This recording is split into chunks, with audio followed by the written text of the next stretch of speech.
Good evening, everyone. Hello. Hello, hello, hello. Nice to see you. Hello. All of you in the back there. Oh, we have a light up here, which is very nice. Very, very nice. You all look wonderful. I can't see a single one of you. You look terrific out here. There's still some seats up front for those of you who are in the back of the room.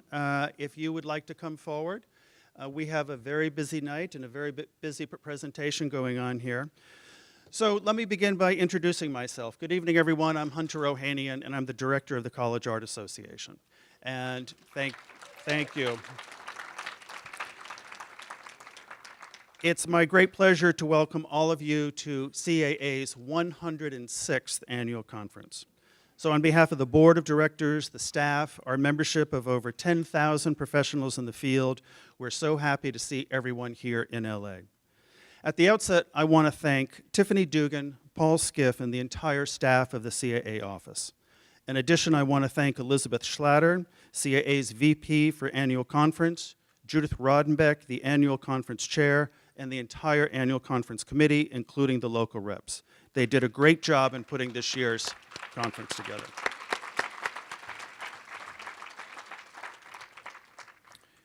So 106 is going to be a great conference. If you look at your program book, featuring work on the cover by LA-based artist Ana Serrano, who participated in the Getty-funded Pacific Standard Time, you'll see we've organized more than 300 90-minute sessions. There are over 50 sessions in Middle Europe alone. For those of you interested in contemporary art, you'll find scores of sessions ranging from queer and Latinx art in LA to decolonizing the American Art Museum. There are also 20 sessions on design. In addition, there'll be presentations and awards presented to some of the most significant leaders and thinkers in the art world. Wu Hong, Charles Gaines, Kathy Opie, Helen Molesworth, Pepin Osorio, Kelly Jones, and many other scholars, artists, and educators. Even Yoko Ono has sent a poem to be played at this year's annual conference. Plus, we've worked hard to make sure that you're not going to be hemmed in by the LA Convention Center. We've arranged for a private viewing of the new Jasper Johns exhibition at the Broad this evening, and you can also have lunch or breakfast at LACMA. Additionally, you'll get to take in the view from the lavish grounds of the Getty Museum tomorrow night. Plus, you'll be able to see the study rooms at the Huntington Library, the Norton Simon Museum, and the Hammer. If you've not purchased tickets for any of these events, please stop by the registration area and get your tickets, as there are still some spaces available. Without question, this is the opportunity for artists, art historians, and museum professionals to connect.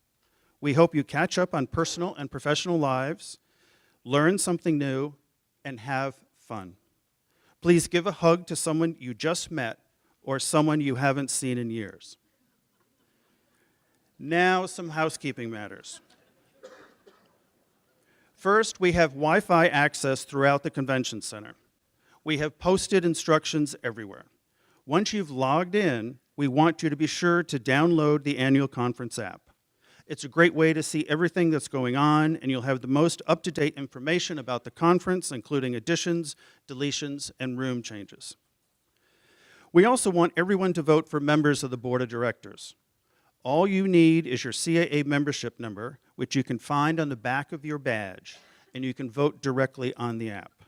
We ask everyone to vote this year, as we have 6 great candidates, and the only way to strengthen the organization is by building a strong board. It's our organization, and we need to direct its future. You will need to get your vote in by 6 p.m. tomorrow evening, and the results will be announced at the annual business meeting at 2 p.m. on Friday. We also want you to stop by the new Cultural and Academic Network Hall on the 2nd floor here at the Convention Center. At the Cultural and Academic Network Hall, more than 50 schools and cultural organizations will exhibit information about their programs. In addition, we've created the Idea Exchange, where you can drop in and talk about a variety of topics, ranging from advising graduate students to art advocacy on college campuses. The hall will also be a place for interviewing candidates. We've definitely heard from some candidates that they would prefer not to be interviewed in private hotel rooms. So we've made plenty of interview rooms available. If you plan on interviewing candidates, please stop by the hall to book an interview room if you've not already done so. We also want you to attend the Affiliated Society General Meeting Thursday at 10:30.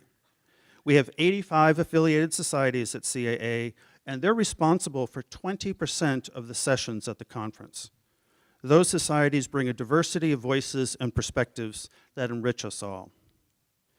And finally, I want to thank all of our sponsors and supporters, Cal Arts, Cengage, Taylor & Francis, Hauser & Wirth, Golden Artist Colors, Blick Art Materials, Liquitex, Sotheby's, and so many others. It's been really wonderful to see all of the support, and they deserve a great big round of applause.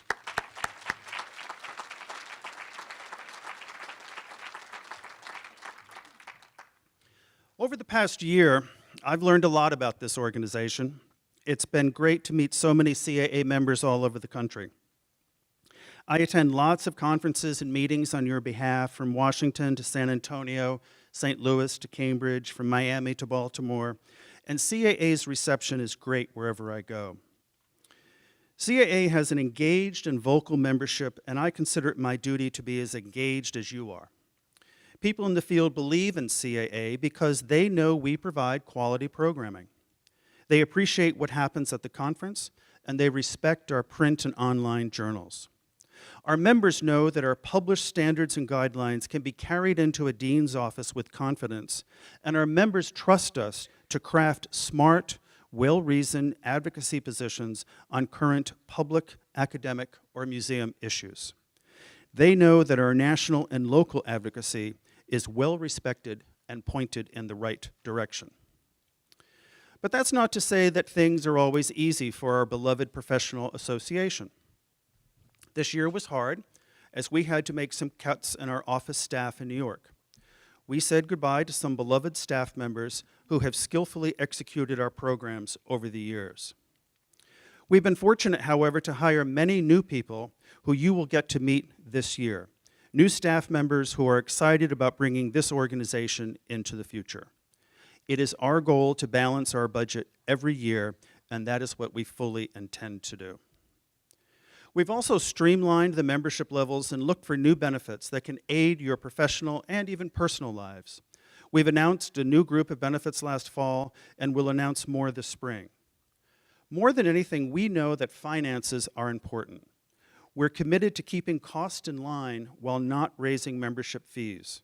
We're aware that 2/3 of you are paying for your conference registration out of your own personal budgets. However, what is most compelling to me is the rapid change taking place in our field.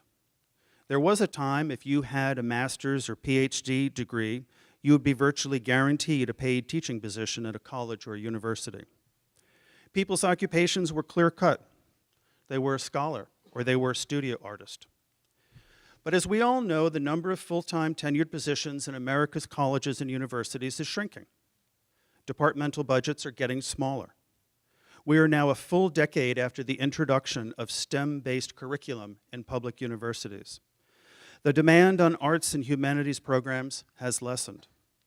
We are seeing the present-day effects all over the country. For example, a faculty-led task force at a large Midwestern public college recently voted to do away with 27 graduate programs, including their PhD and master's degrees in art history. Another large college recently downsized its arts library, sending more than 60% of its collection to off-site storage and an uncertain future. Today, we are at an evolutionary moment for CAA. Things, as we've noted, are changing, and CAA must change along with them. We can no longer be an organization satisfied only with producing a large annual conference and quarterly journals. CAA needs to be a place to connect its colleagues and friends year-round. We need to bridge the generational divide in the field and create a sense of belonging for younger members. We need to understand where the barriers are and find ways to break them down. We need to provide leadership to solve diversity and inclusion issues on college campuses. We need to figure out how to make sure everyone who has a stake in the visual arts, from practicing artists to teachers of art, art history, design, curatorial studies, and museum practices at the college level, at every organization, from the loftiest research institution to the most rural community college, feel included and welcomed. And of course, we represent the arts and humanities and for future generations to be educated in these fields. The fight doesn't end. Just last week, we saw the president again try to zero out the budgets for the NEH and the NEA. Together, we must work to make sure that this does not happen. We need to be smarter about how we can make our departments stronger rather than doing away with them. We need to adjust our programs to meet the needs of those in the field. In short, we need to better understand that present and future scholars and artists need resources, contacts, mentorship, and advocacy. If we don't make these changes, why would anybody enter this field? As I think about CAA in the future, I see us doing many things. I see us facilitating professional conversations around cutting-edge topics. We are a convener of global connections. We foster a community of scholars and artists. As we look to build CAA in the future with new and energized staff, new programs that will assist us in our professional lives, we have given the organization a new look. For decades, people have used the term CAA as a nickname for the association. Are you going to CAA this year? Did you see her at CAA? As much as many like the words College Art Association, many feel these words don't resonate with them. We hear frequently from established members or potential new members that they're confused by the words in relation to what we, as a professional association, do. Addressing CAA's name was a major part of our 2015-2020 strategic plan. We started the process this last spring with the retention of a professional design and branding firm to assist in this project. We held workshops and conducted interviews with long-standing and new members, as well as other arts professionals. Nearly 1,500 of you participated in surveys and questionnaires about a new name and mark for the organization. We looked at the marks of similar societies. We set up a branding subcommittee which reviewed and synthesized all of the ideas. And after much deliberation, last December, the board unanimously voted to simply call the organization CAA. But to be sure that we get the message across, we added a tagline that reflects our core value, advancing art and design. And then we built a new logo from your feedback. We built the new logo by thinking about the field, about our collective passions and interests, and the work that we do every day. The frame and the page. These are the core components of our professional lives. We chose this mark because it speaks to perspective of the visual world and the world in relation to art and design. It represents what we study, what we teach, what we practice, and what we create. We spend endless hours looking at, thinking about, writing about, and reading about art. But we also work in many dimensions, so our new logo should reflect that motion and dimensionality of what all of our members do. We wanted the idea of flexibility to be a part of CAA's new identity, so we've adopted a logo system that can change as we do and as the field does. And the color palette was, of course, very important to us. We wanted to inject vibrancy and lots of color into the new logo system. But change, of course, is more than a logo. This is about a shift in how we work to assist everyone in the field. A new look necessitates action. This is about more opportunities to present papers at conferences. This is about more opportunities to publish articles. This is about more opportunities to network with colleagues. It's about more opportunities to advocate for the field. It's about beginning to think seriously about attracting otherwise marginalized communities to be part of this field. This is the future of CAA. It is now my great pleasure to welcome the president of CAA, Suzanne Preston-Blier, a professor at Harvard in African and African art, African American art, Suzanne has been a lifelong member of CAA and is now finishing her 2-year term as president. Over the past year and a half, she has been a wonderful colleague and a passionate supporter of the future of this organization for art historians, visual artists, and everyone in the field. Ladies and gentlemen, please welcome Suzanne Blier.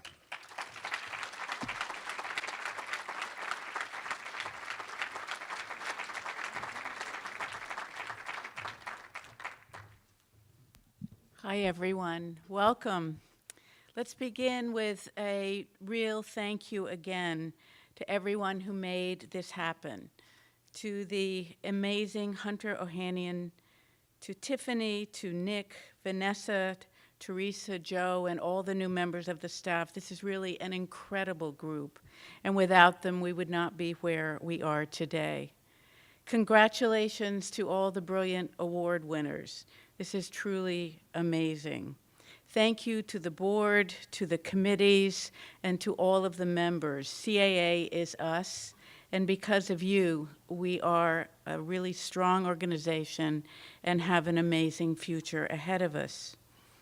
This month, the importance of the arts, art making, art study, art criticism, and curation, as well as design, have come to the forefront of popular engagement with the public unveiling of President and Mrs. Obama's portraits by Kehinde Wiley and Amy Sherald.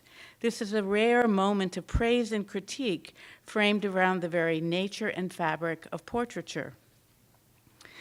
At the same time, we learned that President Trump has pressed once again to defund the NEA and the NEH, two key agencies that have been critical to many of us. Elsewhere, we learned that museums now are selling off works to enhance their endowments, of universities shuttering art departments and graduate programs, or the dean of a fine arts college identifying fine arts as an anachronism in the 21st century, this on a research university campus. To say nothing of the closing of national borders to artists and scholars and many others with an eye toward exclusion. Fewer full-time jobs and publishing opportunities in the arts are available to our members. Censorship, whether in the form of upcoming net neutrality changes or exhibition concerns, are in play. This is a time to recommit to engagement. The Me Too movement has had a critical impact on our fields already, from well-known art editors and artists to the everyday experiences of students and faculties in the classroom. Historically, the arts have had an important role in addressing a range of concerns, these and others. From Ai Weiwei's focus on human rights violations, to the Yesman's engagement with the Dow chemical disaster in India, to Carrie Mae Weems' From Here, I Saw What Happened, and I Cried series. CAA itself is at a critical crossroads. Over the last few years, we've begun to undertake significant changes to make our organization more transparent and open to our membership. Key modifications to the annual conference introduced last year are continuing to bring positive outcomes in LA 2018, in shortening the time frame from submission to presentations and by the designation of a CAA member as chair of the conference itself. Thanks, Judith, and others. We also have begun to add new benefits for members, from insurance to museum access. Publicizing these and other changes will be important in the months and years ahead. We have now completed CAA's first leg of rebranding, foregrounding our initials along with a new tagline, Advancing Art and Design, featured in a new typography and logo. It's been an exciting process to watch unfold.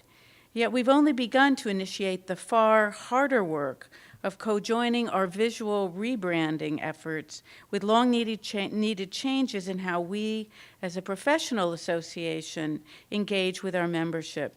We still need to take a dispassionate look at other ways that we can engage with our broad community of art professionals, from art historians and artists to museum employees and art critics to designers and arts administrators.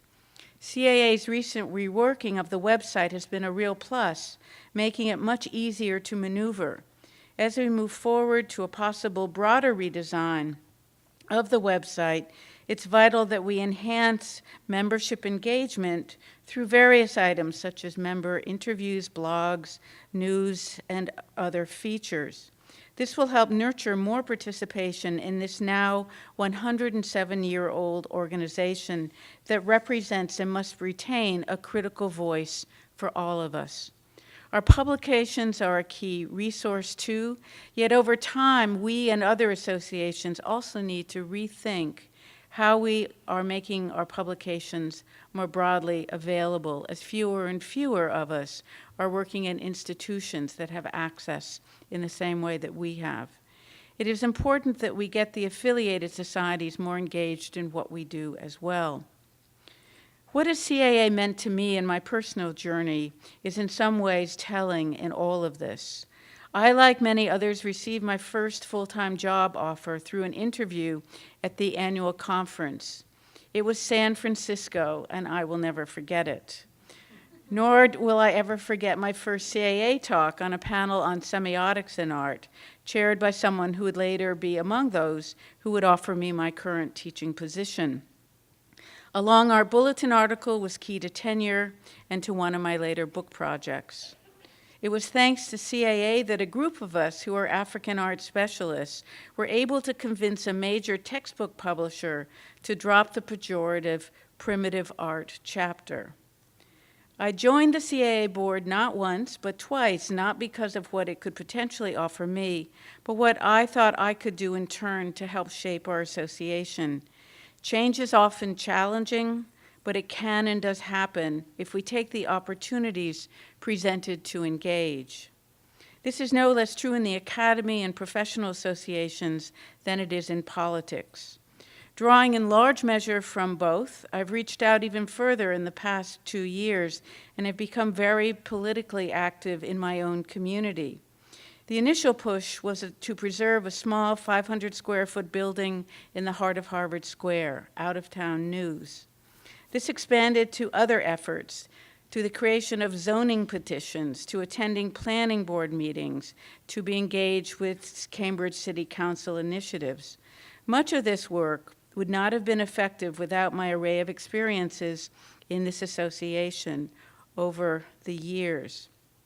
As in the past, going forward, art activism will continue to be vital to CAA and to me on many different levels, and for us more generally, locally, nationally, and internationally.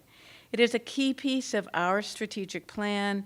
This activism needs to continue on many different fronts, in many different contexts, formats, and milieu. This activism also must include a renewed commitment to help transform our association into one that better speaks to the interests and needs of all its members and others.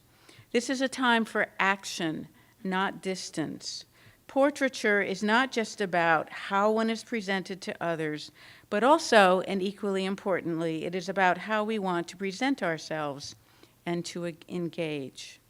Thank you.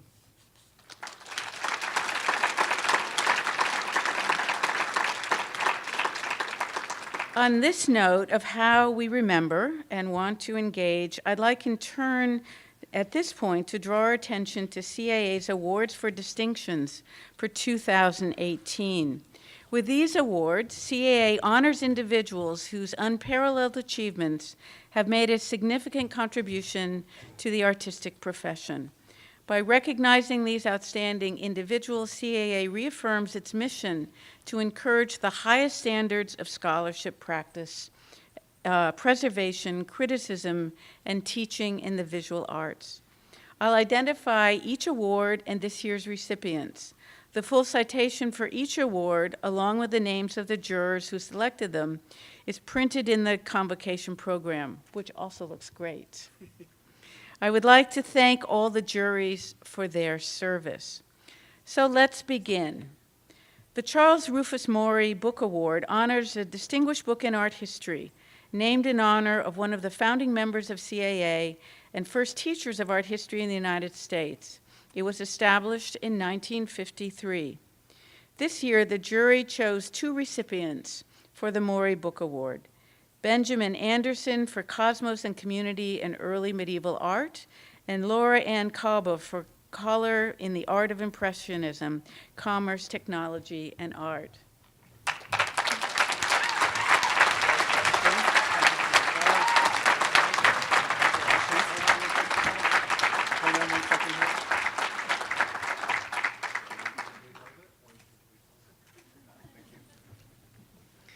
The Alfred H. Barr Jr. Award for Museum Scholarship is presented to the author of a distinguished catalog in art history, published under the auspices of a museum, library, or collection. Named in honor of the founding director of MoMA and a scholar of early 20th century painting, it was established in 1980. This year's Barr Award is presented to Barbara Drake Bohm and Melanie Holcomb for Jerusalem 1000 to 1400, Every People Under Heaven.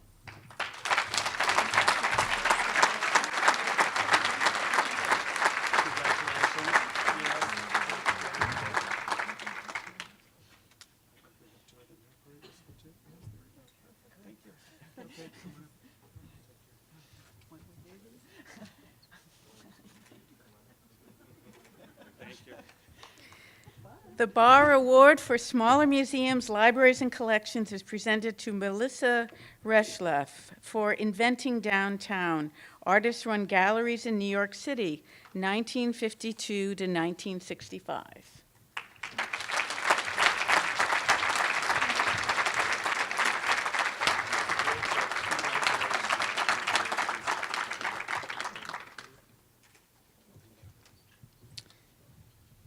The Arthur Kingsley Porter Prize, established in 1957 in memory of a founding member of CAA, is awarded for a distinguished article published in the Art Bulletin.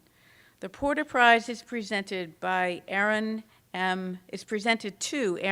Hyman, author of Inventing Painting, Cristobal de Villabando, Juan Correa, and New Spain's Transatlantic Canon.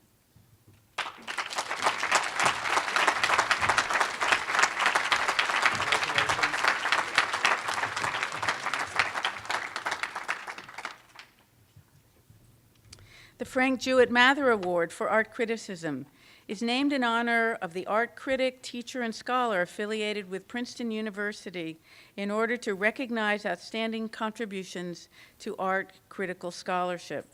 The Mather Award is presented to Elise Archias for The Concrete Body.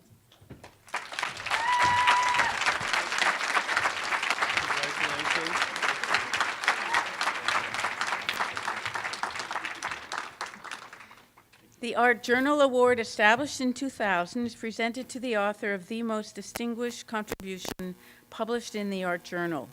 This award is presented to Heather Iglo-Liorte for her article Curating Inuit Kwa Imatagonquit, Inuit Knowledge in the Kwahuat Art Museum. The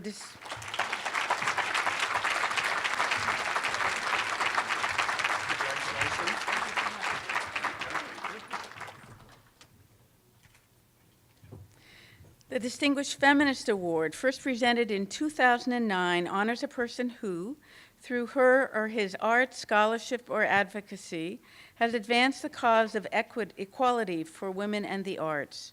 This is the inaugural presentation of two Distinguished Feminist Awards. The Distinguished Feminist Award for Visual Art is presented to Lynn Hirschman Leeson. For scholarship, it is presented to Laurie Stokes Sims, who cannot be here tonight, and she has asked Hunter to accept this award on her behalf.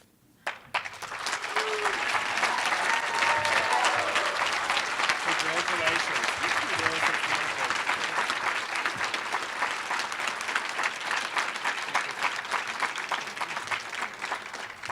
The Distinguished Teaching of Art Award, established in 1972, recognizes an individual who has actively taught art for most of their career, has developed a philosophy of instruction, and has encouraged their students to develop their individual abilities. The award is presented to Helen Frederick.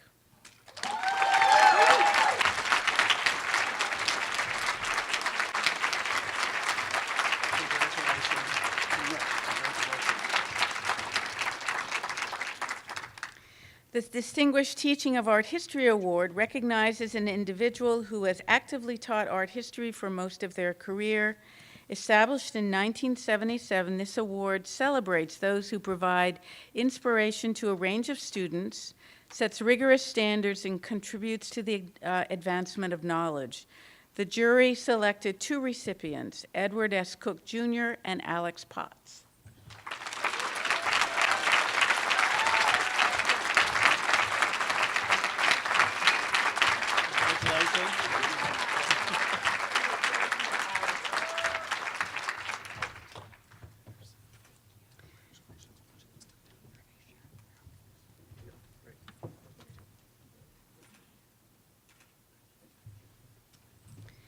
The Artist Award for Distinguished Body of Work, first presented in 1988, recognizes exceptional work through exhibitions, presentations, or performances. The award for Distinguished Body of Work is presented to Faye Baez.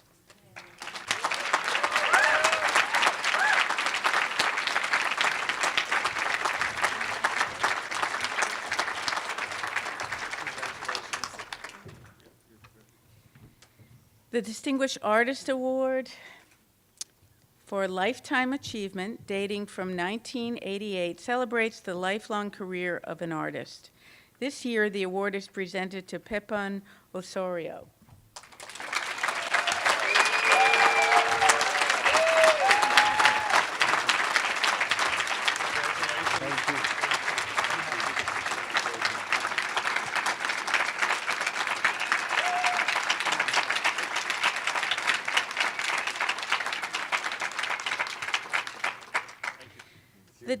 The joint CAA American Institute for Conservation Award for Distinction in Scholarship and Conservation honors contributions that have enhanced the understanding of art through the application of knowledge and experience in conservation.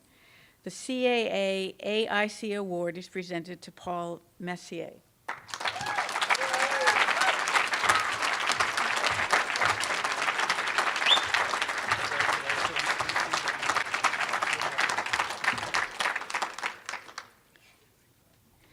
The Distinguished Lifetime Achievement Award for Writing on Art is presented to Joseph Mashek, who could not join us tonight.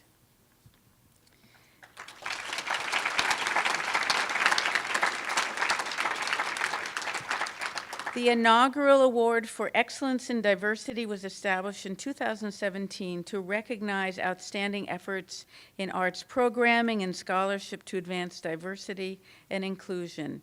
This year's award goes to Kelly Jones.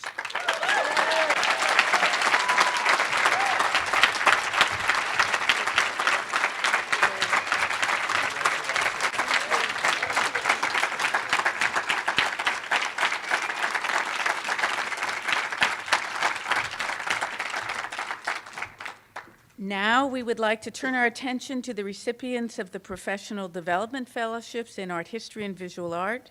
These awards of $10,000 each recognize outstanding potential in the field. The 2018 Professional Development Fellowship in Art History is awarded to Soran Chow.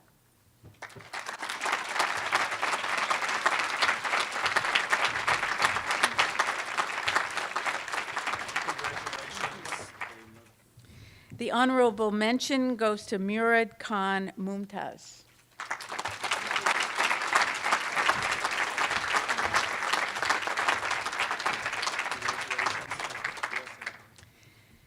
The 2018 Professional Development Fellowship in Visual Art goes to Brenna K. Murphy, who was selected as the sole recipient among 123 eligible applicants.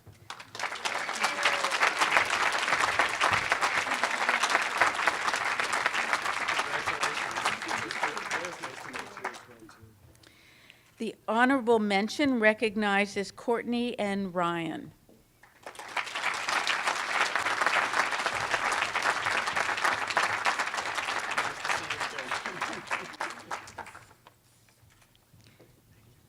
So let's take a moment to recognize all of our outstanding honorees and their unparalleled contributions to our profession.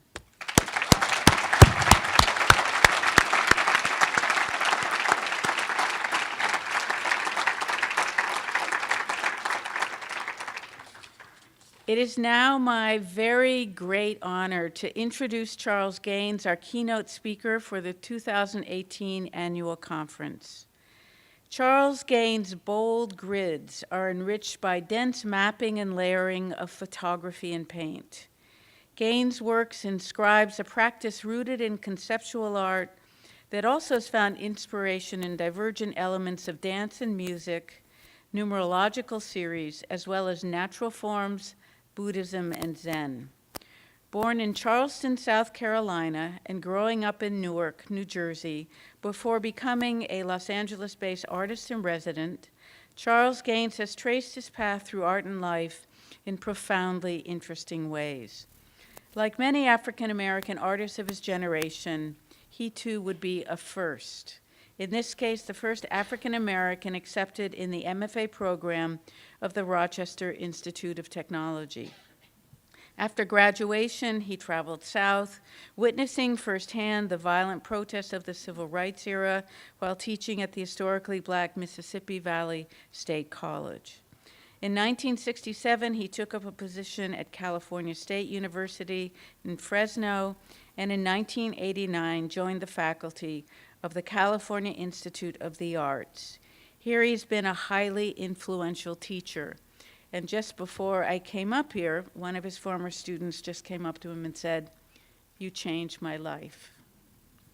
The recipient of a prestigious Guggenheim Fellowship, Gaines' work has been shown in solo exhibitions and others ranging from the Leo Castelli Gallery in New York, which first represented him, to the Hammer Museum here in Los Angeles.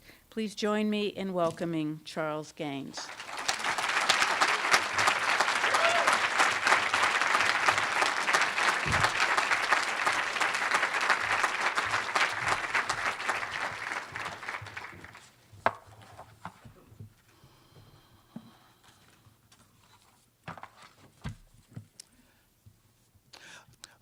Thank you so much for the opportunity to write another paper. So, I thought that, in thinking over what could possibly be interesting to cover, I thought that I would focus on something that would directly deal with the issue of the education of the arts in the public and private institutions, and write a sort of polemic, I guess. It might not be, but it could be. It depends upon whether I get out of here alive.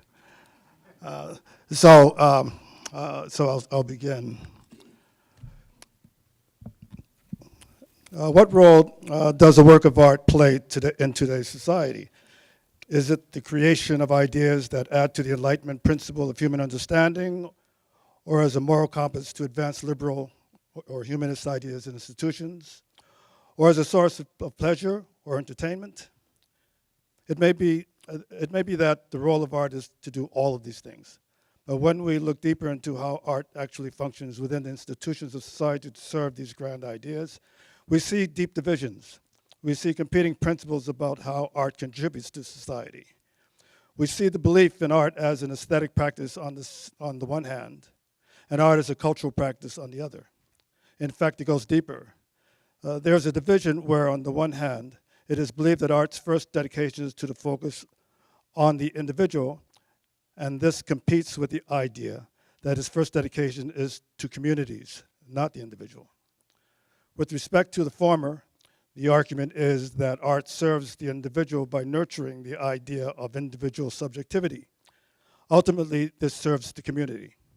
That is, by nurturing the idea of individual subjectivity, there is a trickle-down effect where the community at large benefits. The second principle is that art's first responsibility is to communities, and works of art should address community concerns and employ art not to address the idea of individual subjectivities, but to serve as a forum to critique culture.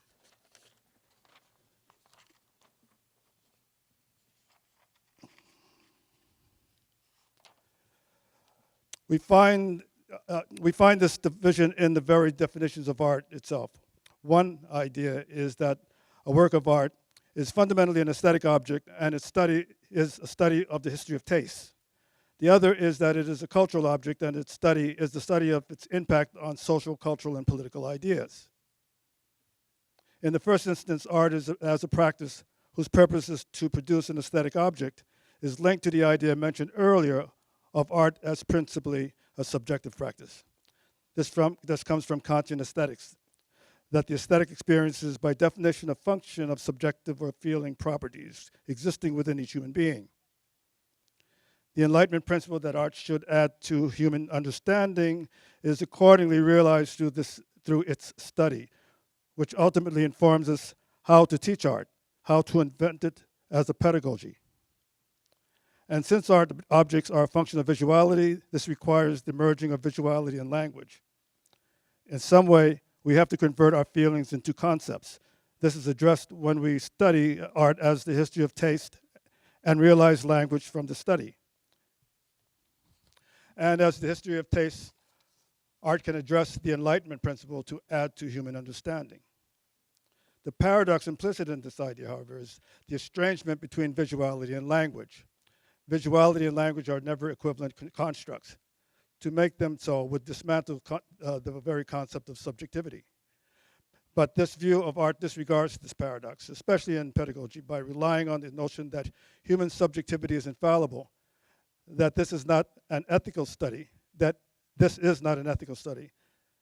is a study of an intrinsically ethical practice.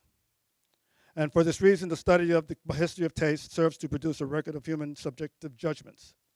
The language derived from this study is a priori ethical in the direction of the betterment of human values. Although this gives value to subjectivity, it doesn't reconcile with the basic assumptions about art advanced by the opposing principle, art as a cultural practice, and its role to serve not human subjectivity but communities. Again, this first idea that human subjectivity serves human understanding may or may not be true, but to say that this understanding infallibly serves communities is questionable.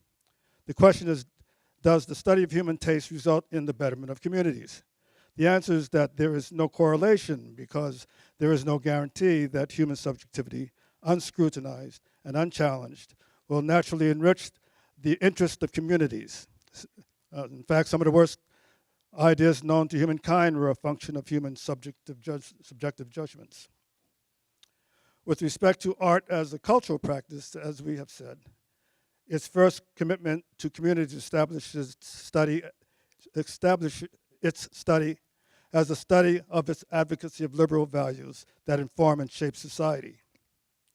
Art here is not defined as an autonomous discipline, but one that works in concert with other disciplines whose agenda is the advancement of liberal values. This does not dismiss the role of subjectivity in art. In fact, its unique role is that the question of human community is addressed through the phenomenon and language of human subjectivity. It is addressed through the subjective experience. It does so by subjecting individual subjectivity to criticism in order to challenge its value to communities. It concludes that in order for art to function as a cultural practice, it must be based in criticality. It must be discursive. And to this end, it serves as a forum to address community concerns. At the same time, it participates in the Enlightenment project, at least that part of it whose goal is the improvement of society. Finally, it forms a pedagogy. It realizes a theory of art education that is derived from this historical study of the practice. One such rethinking of the history of modern art can be found in Nizam Shakir's recent book titled The Synthetic Proposition, Conceptualism and the Political Referent in Contemporary Art. She proposes that the influence of concept art on our ideas of artistic practice has not been fully understood. Conceptual art of the 60s, what I will call first-generation conceptualism, was a reaction to ideas about art practice by the previous generations, especially in terms of the idea of art and its relation to theories of expressionism, to the idea of specific disciplines and genres that art believed to have a formal language. She proposes that concept art establishes the earliest frameworks to consider art as a cultural practice. First-generation conceptualism did not make this argument itself, but its critique of art as a subjective practice established the language and concepts that led to the establishment of certain practices in subsequent art that made the critique of culture possible. One artist that Shaked focuses on, Adrian Piper, has written that when we look at the history of art as a Eurocentric practice, it has advanced through certain principles of a formal language. And for her, this was necessary for avoiding an idea of art whose justification is based on subjectivity. That is, its formal language sustains the discipline to the practice that is not measured by subjectivity alone. The other tradition is the commitment to social content. She found that art's commitment to culture is part of its history, and this was, to her mind, unfortunately interrupted by Greenbergian modernism. Greenberg created a set of ideas that put these traditions in crisis, but that conceptual art provided the tools and strategies that reversed this tendency.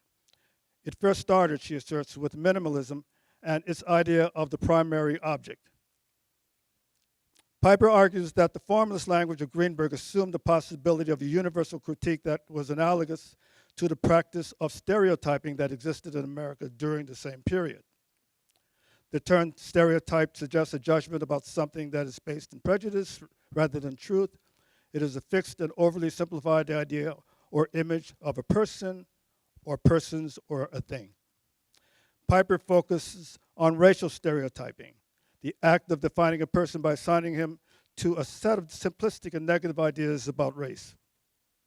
Piper believed that racial stereotyping and Greenbergian modernism originated from a single premise, that Greenbergian modernism is a justification of imperialist doctrines and capitalism whose ideologies constrain social and political criticism.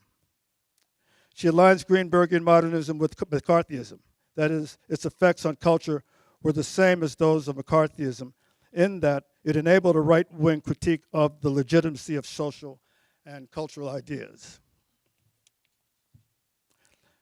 Piper argues that the emphasis on the concreteness of the specific object that we find in minimalism, its geometric simplicity and formal reductiveness, repudiated the abstract aesthetic theorizing, quote, projected onto art by formalist critics, unquote. This repudiation she calls an attack on aesthetic stereotyping. For Piper, there is a logical segue from the self-reflexivity of the minimalist object or the conceptualism's emphasis on the idea, where the language of art itself became the object, to her own position, where she regarded the consideration of her own body as the self-reflexive art object. Ultimately, she regarded her gender and race as the art object. She repudiates the idea that her body is a representation or is an expression. Piper is arguing in favor of the body as empirical and not phenomenological. The project is to see the body as the artwork, not as the subject of the artwork.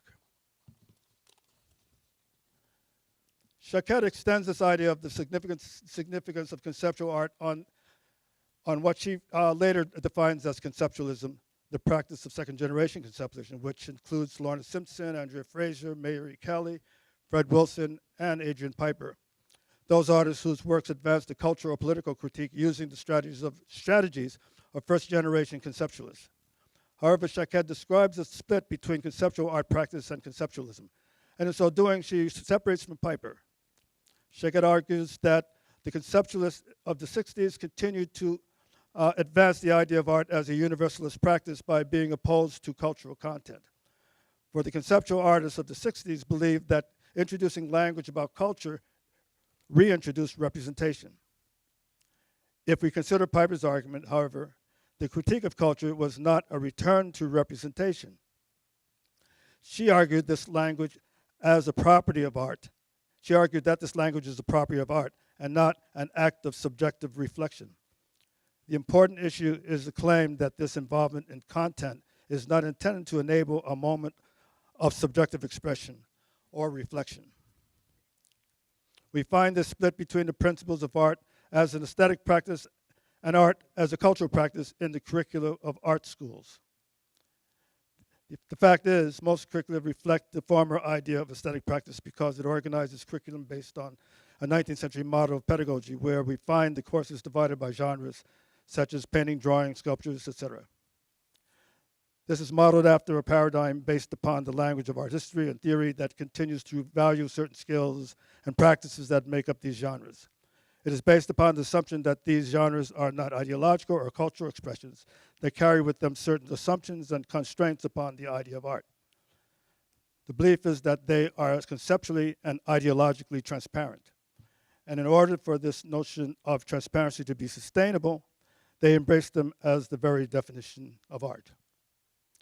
The question posed by art as a cultural practice goes directly to the continued legitimacy of these 19th century models in the 21st century, when the most salient issues that seem to arise in art have nothing to do with questions of aesthetics, which were legitimate in the 19th century and early 20th century.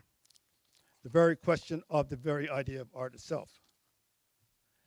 The issue today that drives art come from the various societal and political crises that have surfaced. In fact, since the 60s, issues of race and gender, issues of politics, as well as the relationship of those issues to artistic practice. It turns out that our curricula do not prepare our students to deal with these cultural issues.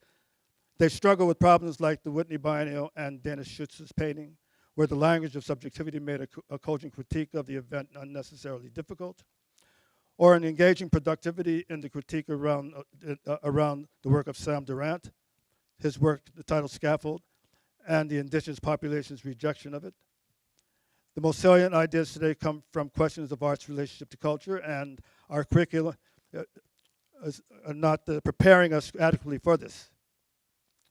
We also have the new paradigm of social media and the technologies that advance them and how they affect our models of community as well as democracy and government. The continued teaching of painting and sculptural ideas is anachronistic in relation to these issues. It is indeed problematic to try to engage them solely through the lens of individual subjectivity. The problem here is that there is no way that subjective indulgence illuminates the experience of others. I want to be perfectly clear here. I am not advocating the elimination of traditional practice such as painting and sculpture. I'm really not, I promise.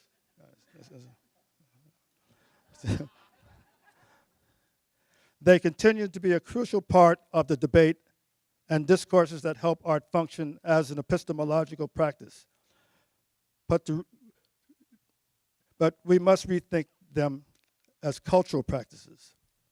Their limitation is that they are not epistemological disciplines in that their modern form, in their modern form, they are focused on nurturing individual subjectivity. Art school curricula have to be expanded so that art students can gain knowledge in the wider venues of visual culture. Painting and drawing can be a part of this.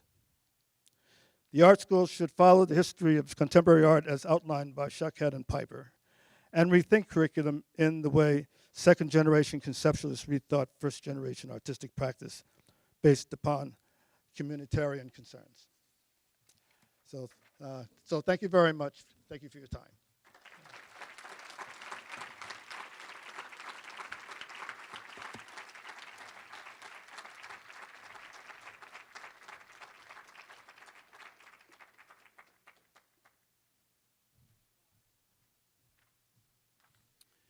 Thank you very much for that amazing presentation. Well, we hope that you all have a great conference. Again, I want to thank all of our sponsors and supporters, CalArts, Cengage, Taylor & Francis, Hauser & Wirth, Golden Artist Colors, Blick Art Materials, Liquitex, Sotheby's, and so many others. We ask that you all join us now downstairs for a reception in the registration area sponsored by CalArts. Thank you.